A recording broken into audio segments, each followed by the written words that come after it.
नमस्कार मित्रों, मैं विशाल सिंह बीकामी लर्निंग में आपका स्वागत करते हैं। आज कंपनी लॉ के अंतर्गत कंपनी एक्ट 2013 के अंतर्गत आज हम आपको holding company and subsidiary company दोनों के डिटेल्स और कुछ उसमें क्या जनरली अंतर है उसके विषय में बताएंगे। सर्वप्रथम हमें यह बताना है company act 2013 section 2 sub section 87 के अंतर्गत जब कोई भी कंपनी दूसरे कंपनी पर नियंत्रण कंट्रोल रखती है तो जो कंपनी कंट्रोल करती है उसे हम होल्डिंग कंपनी कहते हैं। इसका सेकेंड फेज, जो कंपनी ए बी पर कंट्रोल किया, ए होल्डिंग कंपनी मानी जाएगी, बी उसका क्या होगी, सब्सिडियरी कंपनी मानी जाएगी।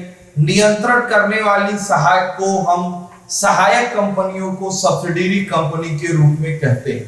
फॉर एग्जांपल, जैसे ए ने बी को हायर किया तो ए होल्डिंग कंपनी कही जाएगी, लेकिन यदि बी की सब्सिडियरी कंपनी सी है तो सी को हम सब्सिडियरी कंपनी के रूप में कहेंगे।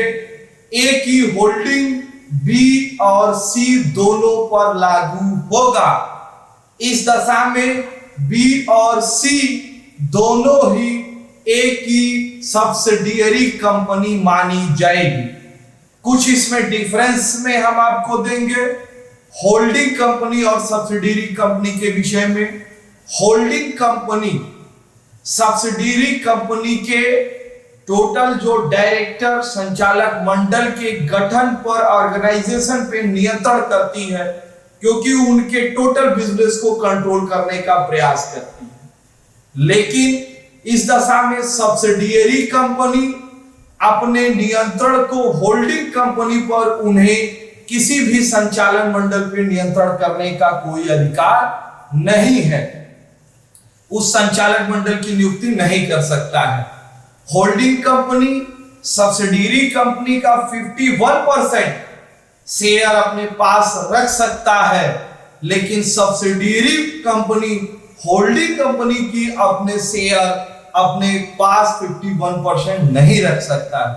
होल्डिंग कंपनी एक कॉरपोरेट जगत में एक बिजनेस को डेवलपमेंट करना, नेशनल एंड इंटरनेशनल लेवल पे ले जाना, इस पर कार्य करती है। एक कॉरपोरेट ऑर्गेनाइजेशन जो एक समूह का गठन करती है जिसमें कई कंपनियां एक टेबल पर मिलकर कार्य करते हैं, या निर्माण कार्यक्रम अपने कंपनी को डेवलप करती है। बट सब्सिडियरी कंपनियां निर्माण का कार्य करती हैं, वो प्रोडक्शन का वर्क करती हैं। आज मित्रों हमने आपको होल्डिंग और सब्सिडियरी कंपनी के विषय में बताया। कंपनी एक्ट के अंतर्गत मेरे कुछ पिछले वीडियो आपको types of company, differences in between public and private company बताई गई है, जो नीचे सब्सक्रिप्शन लिंक में जाकर उन्हें आप देख सकते हैं। आपने मेरा पूरा वीडियो देखा, आपको इसके लिए धन्यवाद। आपसे विनम्र अनुरोध है कि आप अपने नॉलेज को बढ़ाते हुए अपने और इष्ट मित्रों को या लाइक, सब्सक्राइब एंड शेयर करिए कि ज्यादा से ज्यादा लोग कंपनी एक्ट के विषय में जानकारी प्राप्त कर सकें। धन्यवाद।